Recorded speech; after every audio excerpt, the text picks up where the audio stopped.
भगवत गीता का चौथा अध्याय, जिसे ज्ञान कर्म संस्कृति के नाम से भी जाना जाता है, उपदेश और ज्ञान का एक अद्भुत स्रोत है। इसमें भगवान श्री कृष्ण ने अर्जुन को संज्ञान और कार्य की महत्वपूर्णता के बारे में बताया। इस अध्याय में श्री कृष्ण ने यह स्पष्ट किया कि ज्ञान केवल शब्दों में नहीं है, बल्कि यह अनुभव और कर्म के संयोग में है। जब व्यक्ति अपने ज्ञान को कर्म में बदलता है, तभी वह सच्चे अर्थ में ज्ञान का आनंद ले सकता है। श्री कृष्ण ने अर्जुन से कहा कि वह परंपरागत ज्ञान के प्रवाह में अवरोध नहीं डालते। वे इस बात पर जोर देते हैं कि ज्ञान का सही उद्देश्य आत्मा के सत्य का एहसास करना है। चौथे अध्याय में आत्मा की अमरता और भौतिक संसार की क्षणभंगुरता का भी उल्लेख है। इस संदर्भ में आत्मज्ञान की यात्रा को सरल और सहज बनाने वाले मार्गों का निरूपण किया गया है। कर्मयोग, भक्ति और ज्ञान का संगम इस अध्याय की मुख्य धारा है। इस अध्याय का एक और महत्वपूर्ण बिंदु यह है कि ज्ञान का वितरण केवल संतों और परिश्रमी लोगों के माध्यम से होना चाहिए। जो लोग इस ज्ञान को प्राप्त करते हैं, उन्हें भी इसे आगे बढ़ाना चाहिए, जिससे समाज में सकारात्मक बदलाव आ सके। ज्ञान का यह चक्र केवल व्यक्तिगत रूप से नहीं, बल्कि सामूहिक उत्थान का द्योतक है।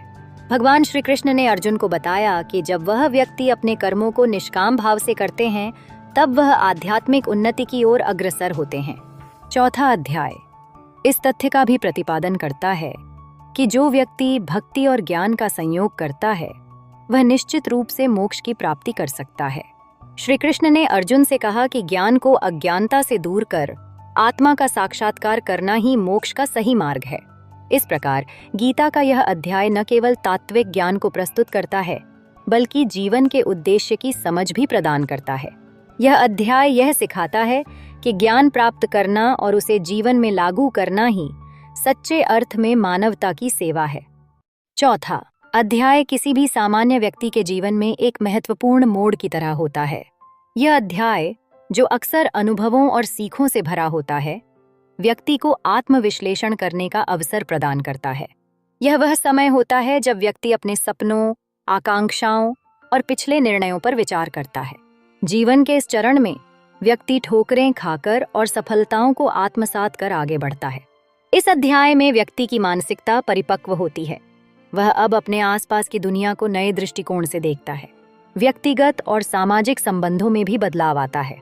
पूर्व में जो प्राथमिकताएं थीं, अब वे बदलती हैं और व्यक्ति अपने लिए नए लक्ष्य निर्धारित करता है। यह एक नई दिशा में आगे बढ़ने का समय होता है, जहां व्यक्ति अपने शांतिपूर्ण और खुशहाल जीवन के लिए आवश्यक निर्णय लेते हैं। चौथा अध्याय व्यक्ति के लिए एक शिक्षक की तरह होता है, जो उसे सिखाता है कि गलतियां जीवन का अभिन्न हिस्सा हैं। ये गलतियां ही हमें आगे बढ़ने और सीखने की प्रेरणा देती हैं। इस अध्याय में व्यक्ति खुद को चिंतन में लाता है, जहां वह अपने अनुभवों से सीखता है और अपने भविष्य को बेहतर बनाने के लिए मार्ग प्रशस्त करता है। यह समय है जब व्यक्ति अपनी सही पहचान, मूल्यों और महत्वाकांक्षाओं को समझता है। समग्रतः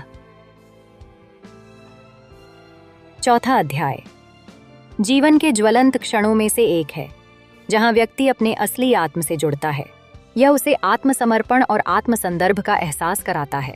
इस अध्याय का सारांश यही है कि यह एक ऐसा समय है जब व्यक्ति भरपूर आत्मविश्वास के साथ आगे बढ़ता है, नई चुनौतियों का सामना करता है और अपनी क्षमता का पूरा लाभ उठाता है।